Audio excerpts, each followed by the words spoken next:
nos fue y uno tras otro fuimos vetados de mi propia casa de papel y poco a poco fuimos creyendo en la hipocresía de tu fe. Y yo sé que queda poco tiempo para dar marcha atrás. Saquemos tinta y papel. Y yo sé que queda poco tiempo para dar marcha atrás. Secándose no hay más que hacer.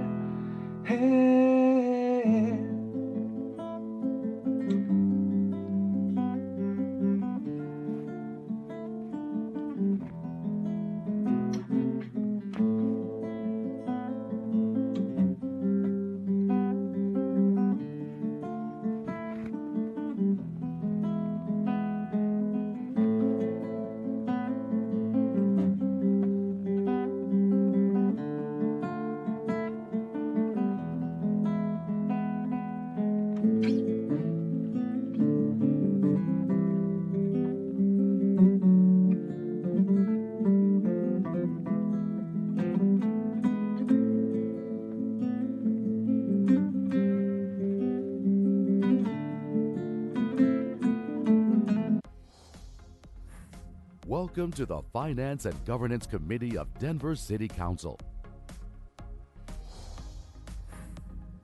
This meeting of the Finance and Governance Committee begins now.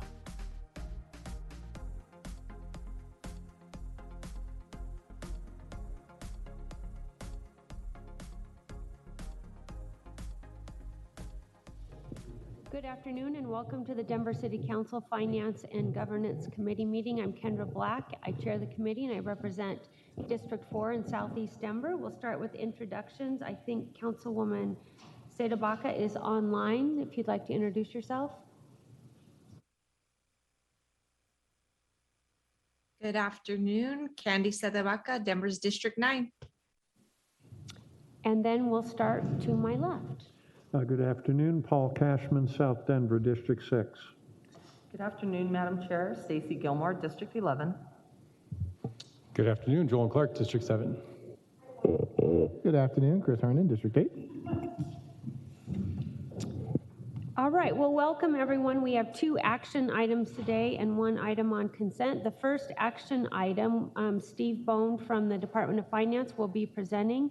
It authorizes a rescission from the general fund contingency and makes supplemental appropriation. I'll cut to the chase, and it is for additional personnel for CPD, which we're all very supportive of. So take it away. Great.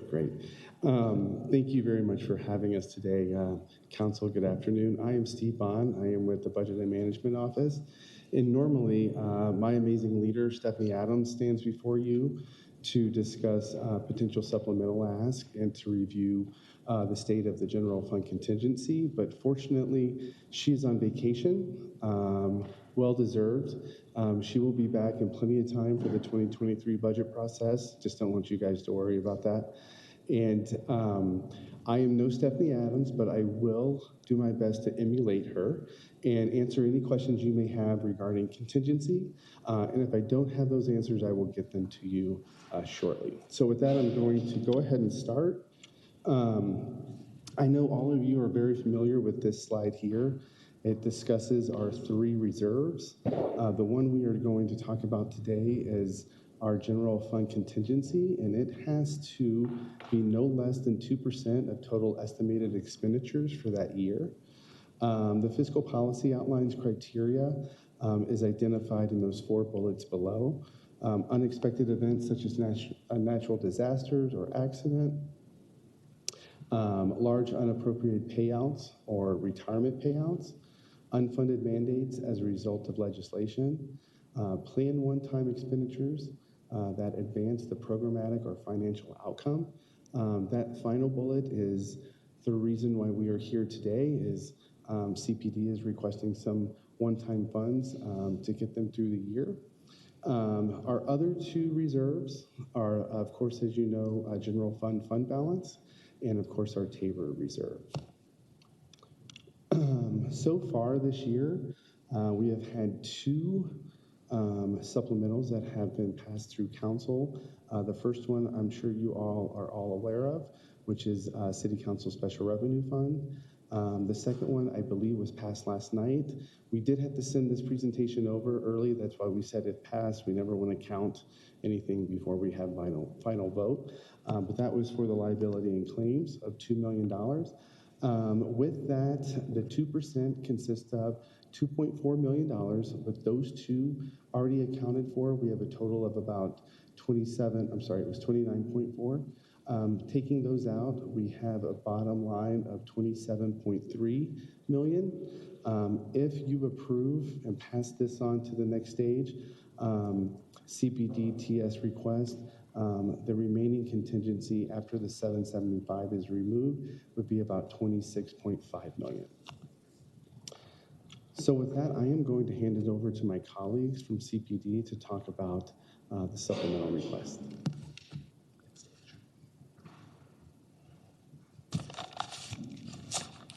Hello, thank you for the opportunity. My name is Robert Peak. I'm our Director of Development System Performance, and I'm part of the Chief Projects Officer working under Josh Lapley, and really work with all the agencies that touch our development process. So I'm working to bring together this proposal to help minimize and reduce the issues that we're experiencing right now. So we're asking for an additional $300,000 in personnel funding to address the residential and commercial plan review backlog, which would supplement plan review vendor contract that we're in progress of awarding and interviewing a vendor. Additional budget for on-call limited positions for plan reviewers and expanded overtime. And additionally, to help streamline and enhance our technology processes, we're asking for an additional $475,000 for our partners in technology services. With that, I'll actually turn it over to Evelyn Baker to talk some more specifics about hiring and staffing within CPD.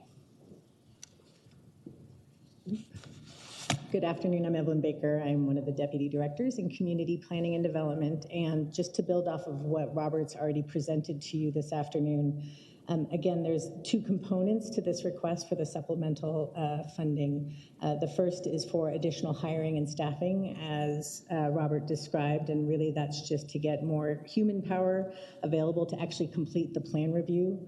It's a mixture of funding on-call positions, but also expanding overtime options. And I want to stress that we are casting a broad net to look for qualified staff to complete the plan review work and using this available overtime that should this be funded. So it's not only the existing residential plan review team, but it's also qualified members of our inspections team to do a limited scope of residential plan reviews.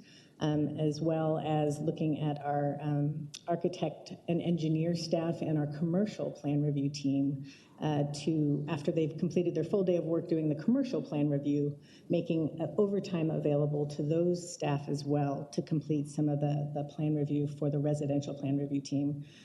So that's the staffing piece. And then in addition, as Robert mentioned, we are in the process of procuring a third-party consultant to assist with residential plan review.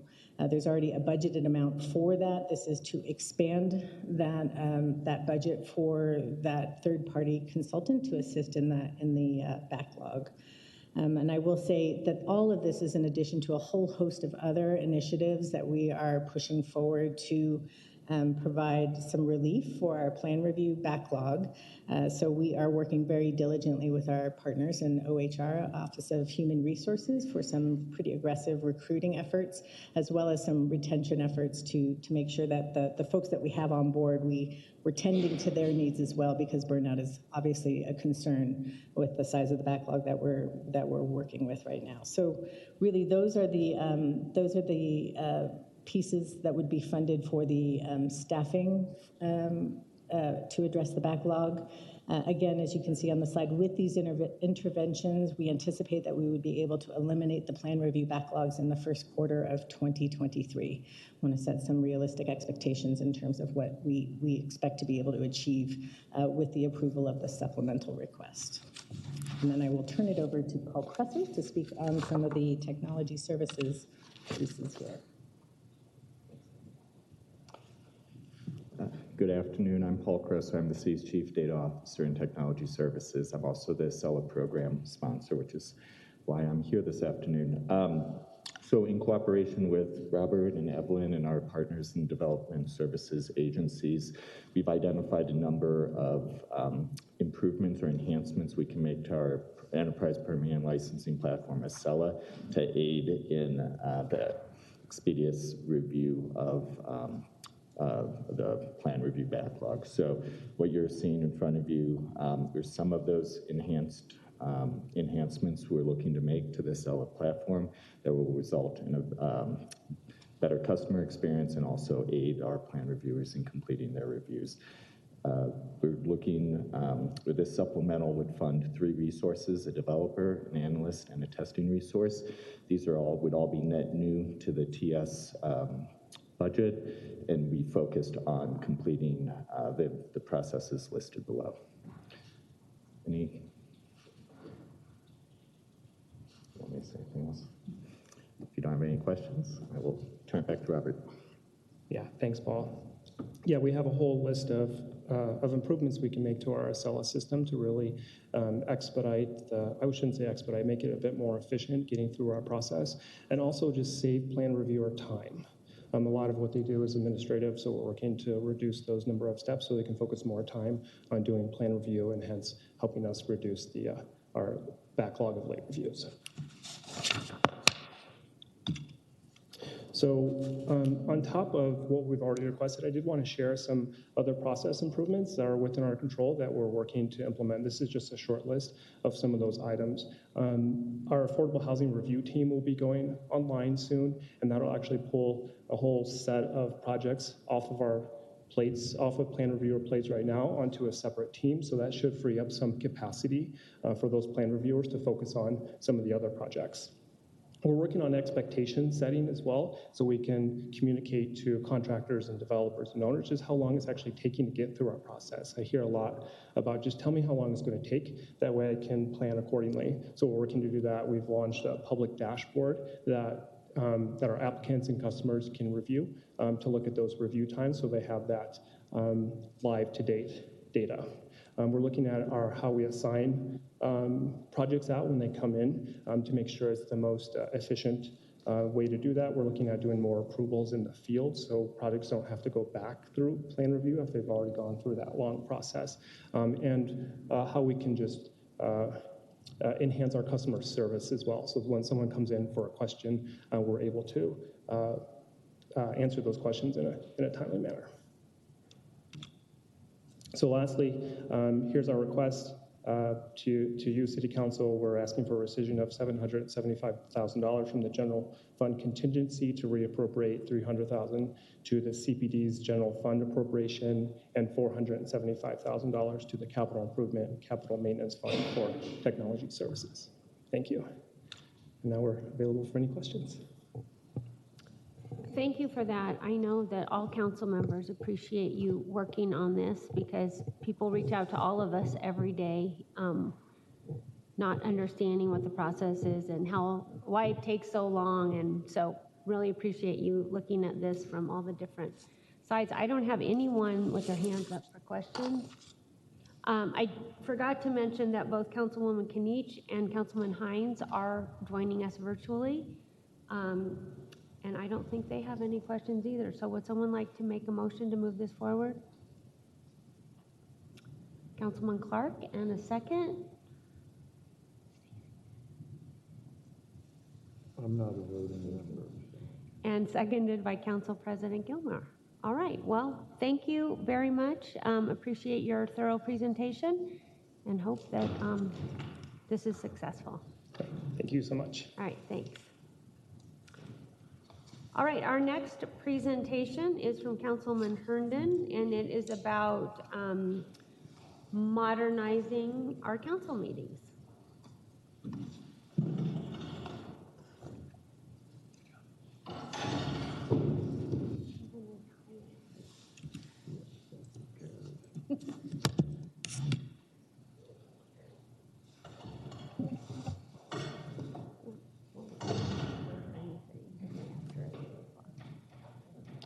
Hey, Emily, is there a way to zoom in on that?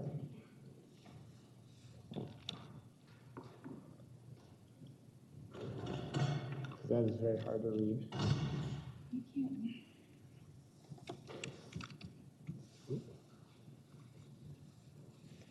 Thank you, Madam Chair. Wow, this is a cool view. First time I've done this before. I can get used to this. Actually, I will get used to this. No, thank you for your opportunity to brief to this, and thank you for my colleagues here who are also online. It's interesting, as I was having a conversation with Zach about this topic first came up in 2020, was the first time that came to operations and had this dialogue, and the council at the time didn't have the interest, and which is certainly understandable, all that was happening in the world with the pandemic. But earlier this year, the topic came up about our meetings as efficient as they can be. And last night was a perfect example, as I got into my car at 1:28 in the morning to drive home after a long debate of topics and conversations. And even if you think about the EHA 2 Mondays ago, that conversation ended at 11:30. So do we have a system of processes in place that are most efficient, most predictable, and better serve our constituents that we represent?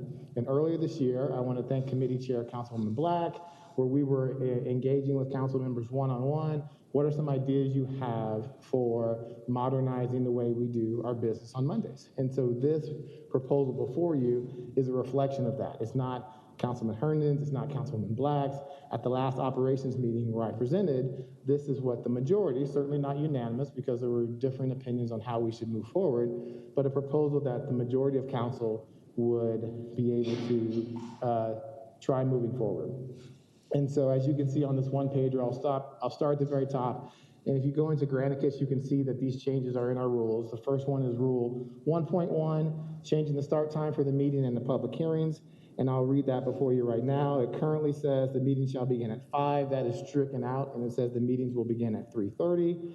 Public hearings, if any are scheduled, shall begin at 5:30. And then if you go to Rule 3.1, the change is again noting that regular meetings shall begin at 3:30. 3.4 changes the order of business, and that's at the lower part of the slide. 3.5 allows members to call out proclamations, and I will explain that shortly. And as I get into Rule 6.4 and 7.4, those deal with if moving the meetings earlier for the non-public portion, starting at 3:30, if we run out of time, where we're debating something of significance and we're approaching the 5 p.m. start for public comments, what does one do?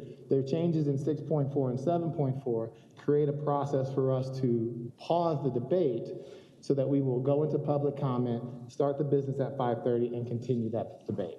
Now, a couple of things people may have questions about deals with public comment and public hearings.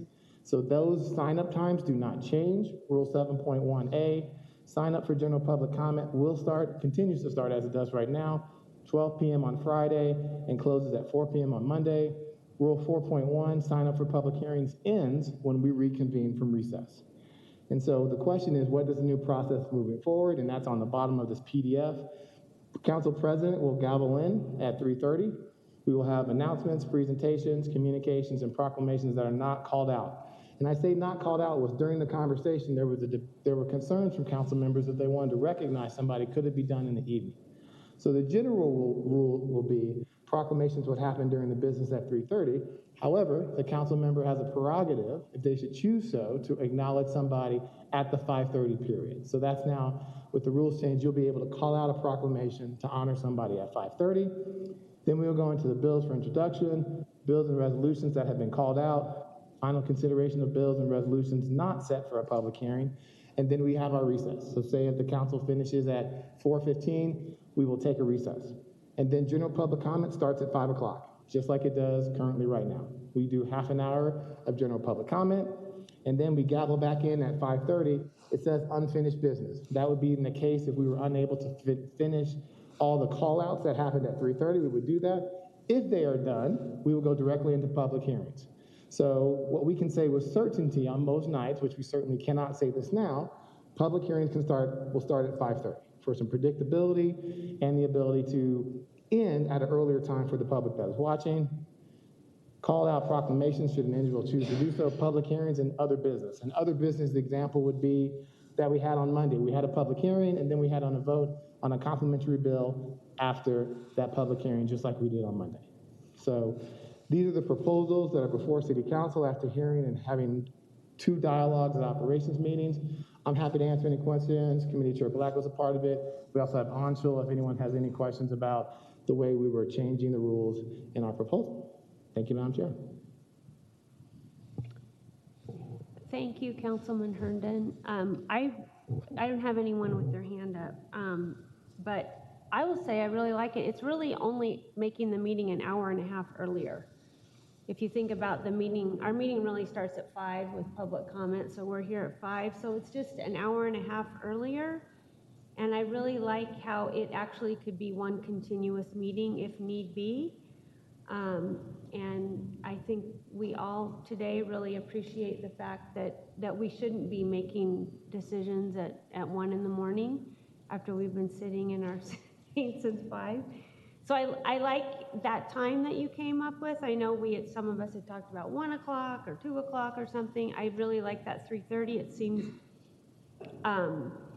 less of a departure from what we're doing, but it just streamlines it and makes it easier to deal with if a meeting goes longer.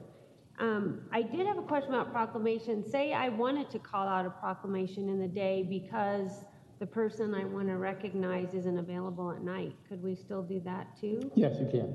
Okay. And I know this isn't part of your proposal, but what did people think about moving Budget and Policy Committee?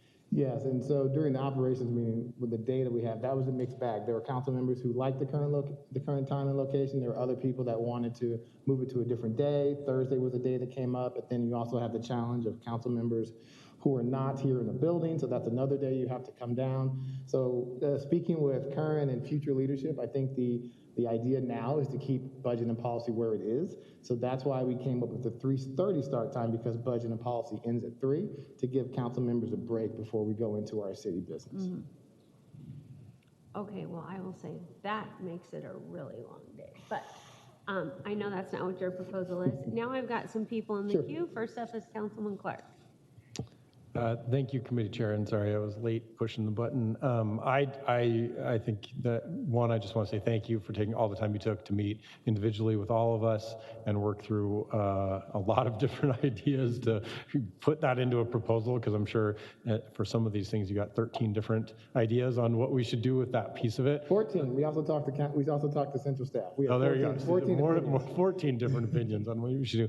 I really like where you've landed. I really feel like, it's not, again, not exactly what I pictured when you and I met, but I feel like you've done a really good job taking all of those different opinions, putting it together into something that really makes a lot of sense, and I think will really better serve the city and our constituents, as we run government here. And so I'm really excited about this. Thank you for all the time that you've put into it and for your leadership on this. And I'm excited that we're at a point where we can move something forward.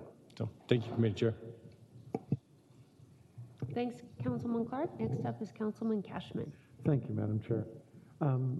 Thanks, Chris. Hey, I guess I'm still unsure. I don't have a comfort level yet with 5:30 start time for hearings. The concerned people getting home from work want to be sure they have enough time. And my understanding was it was changed to that later time at one point to allow that. What were the numbers like that got you to 5:30? And was it overwhelming, go to the earlier time? I don't have that data in front of me. I did send all that to you, so you all should still have it from after we had the operations meeting. I can get that to you again before we bring it to the full council. But the changes before is that now individuals don't have to come downtown. to participate or watch our city council meetings. So I think that's a reason other council members, me included, have comfort in knowing that moving it up half an hour, I now don't have to drive downtown, find parking. I can sit at home, pull up my laptop, watch what's going on, and even participate virtually. So I think that's a reason that I felt comfortable moving it up. I certainly don't want to speak for other people. Yeah, obviously I'll consider it. I'm still a little bit uncomfortable with that. And the other thing is, if you could clarify on call-outs. What's the process if someone calls something out off the consent agenda? Yeah, no change. So council secretary has asked for a 2-hour notification prior to. So right now we have call-outs up until 1 o'clock. So that won't change. You'll still have the ability to make a call out up until that point. And Marquez's not here, but she said when we had conversations, she would need 2 hours to do that. So that won't change from a council member whether calling out. Now you can just add, do you want to call out a proclamation if you're going to bring it forward? But I mean, what I'm sorry, I wasn't clear. Oh, sorry. What I'm referring to is there was discussion that if it's called out, that debate would push into the evening. So let's say, for example, here, Clark, Gilmore, Black, and Cashman, each of you call out a bill during a 3:30 regular period. And we are hitting, I'm going to throw out an arbitrary time, 4:45. And so council president, like, okay, we've only gotten to 3 bills. We've only gotten to Black's, Gilmore's, and Clark's. So as we're debating the bill that you called out, Councilman Cashman, you'll make a motion, and Anshul, if you want to explain that, because this is a change in our rules, you'll make a motion to, I believe it's pause the debate. So that motion is not debatable. What we will do is we will literally take that pause, 4:45, we have our 15-minute break, because council members stressed during these conversations that they wanted to have a break in between our early business, public comment, and public hearings. We would do a 5 o'clock public comment, 30 minutes, and at 5:30, as council president gavels back in, we start off right where that debate ended. So, Councilman Cashman, you were just speaking to Bill 1, 2, 3, 4, 5. We will finish that conversation, and then we will do the block vote, because we hadn't been able to do that yet, because we're finishing our call-outs, block votes, and then go straight into public hearings. Okay, I guess the concern there is, I think we regularly have people in public comment addressing the consent agenda. And so they would lose that option. That is true. There are times that people speak that, but they can certainly speak prior to, because most bills, unless you direct file, will go through the committee process, so an individual can come and speak. You just voted 1, 2, 3, 4 out of committee. I have challenges with that. I hope you would vote no when it comes to the body. They can also email us directly or reach out to us one-on-one. Right, but they would lose that. That's something they would lose. Okay, thank you. That's my questions. Thank you, Madam Chair. Thank you, Councilman Cashman. Next up is Council President Gilmore. Thank you, Madam Chair, and thank you, Councilman Herndon, for your work and leadership on this, in addition to Councilwoman Black. I know that in my 2 years, or rounding out 2 years as council president, Councilwoman Black has been an amazing partner with me around good governance and how we can make sure that we're governing in a consistent way that opens up as much opportunity to the public as possible, and appreciate the 3:30 p.m. start to the meeting, because I was thinking about, and Councilwoman Black, even to your comment of, even if we have budget and policy, it still makes it a long day. But as I was driving home last night at 1:30 in the morning, I was thinking about my day, and I had started at 1:30 that afternoon, the same day. And so even if it makes for a long day, it would be from 1:30 in the afternoon on a Monday until hopefully 9 o'clock at night, if it's gonna go late. And one of the comments last night to the public that was here for our last hearing, and one of the speakers saying, I haven't been up past midnight for 5 years, and thought about that, and really thought about the inconvenience of just our structure right now, especially for members of the public that want to be here and address us directly. That was not equitable or attainable to many in our city to expect folks to be here at, 5:30 in the afternoon and stay until 1:30 to finish a hearing. And so just really appreciate your leadership and work on this, and look forward to any subsequent conversations, but am in full support of this proposal. And so thank you for your work. Councilman Herndon, when would you like this to start? So this would follow the regular legislative process. So should the committee, I'm not a voting member, so should the committee choose to move it forward, we would hit mayor council and then go through the typical legislative process. But when would you like the effective date? Well, I look at as soon as the council votes on it. So I know some people may think this is a significant change, and some it is, but just from coming here, most of us are here anyway Mondays during that time. So we gavel in, do our business amongst ourselves, city staff, and then people tune in at 5 o'clock. We're still doing public comment and city business. So as soon as the full council votes, I'd like to see it move forward. Have you talked to anyone in the administration about how that might impact their planning? I had initial conversations, and truthfully, I apologize, Sky and team. I had not doubled back with you since this was going through the process, so I'll make sure that I do that should this move forward. Okay, great. Council President Gilmore? Thank you for bringing that up, Councilwoman Black. And, definitely having the conversations with the administration, but we're not canceling any meetings. We're just changing the times of those meetings. So hopefully it won't interfere with any bills that are already in the queue. I would also say that, with our central staff and our executive director, and then Robert Austin, who's our marketing and comms person, we can really, follow this process through our social media and our comms and marketing, and just making sure that we've got a good plan in place to let the public know, and all of the different stakeholders in the city know of these changes. And I'm sure that council offices will also get that information out to constituents. So working as a team, we can make sure that the public's aware of what we're trying to do. Thank you, Madam Chair. All right, we have got 3 of our members who are virtual, and I don't see any hands up. I don't know if anyone on this committee wants to make a motion to move this forward. Okay, Councilman Clark, and seconded by Council President Gilmore. So why don't we do a roll call vote on this, Emily? I'll start with the members who are virtual.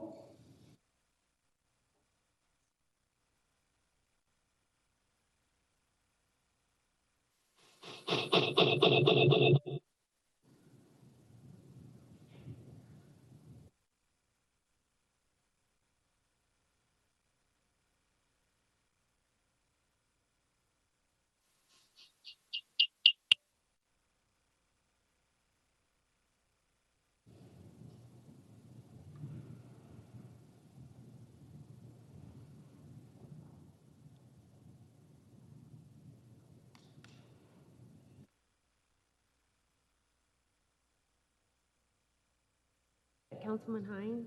Hines? Aye.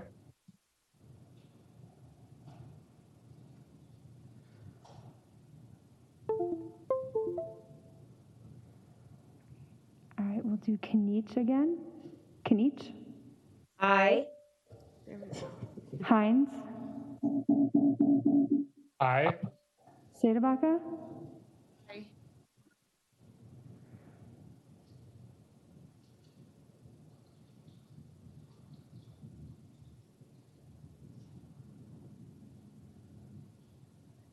I need to hear her say it. Sedabaka, can you repeat that? Aye. Thank you. Gilmore? Aye. Black? Aye. Clark? Aye. The motion passes. All right. Well, thank you, Councilman Herndon, and thank you for everyone who's here in person and those of you who are online. I'm just surprised that that happened so effortlessly.